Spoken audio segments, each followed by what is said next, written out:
சீனாவிற்கு தென்னை நார்க்கட்டிகளை ஏற்றுமதி செய்வதற்கான சான்றிதழ் வழங்குவதற்கு மத்திய அரசு நடவடிக்கை எடுத்திருப்பதால் தடைப்பட்ட வர்த்தகம் மீண்டும் தொடங்க இருக்கு. நம் நாட்டில் உள்ள 14 மாநிலங்களில் 23,000 தென்னை நார் தொழிற்சாலைகள் இயங்கி வருது.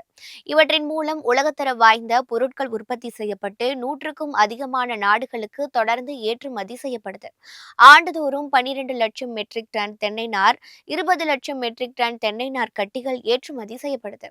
குறிப்பாக சீனாவிற்கு அதிக அளவில் இவை ஏற்றுமதி ஆகுது. அதே நேரம் இந்த பொருட்களை இறக்குமதி செய்ய தர சான்றிதழ், தர நிர்ணயம் மிக முக்கியம் என சீன அரசு ஏற்கனவே அறிவிச்சிருந்தது. இதனால இடையில ஏற்றுமதி நிறுத்தப்பட்டிருந்தது. இந்த நிலையில உரிய ஆய்வுகளுக்கு பிறகு சான்றிதழ் வழங்குவதற்கு மத்திய அரசு ஏற்பாடு செஞ்சிருந்தது.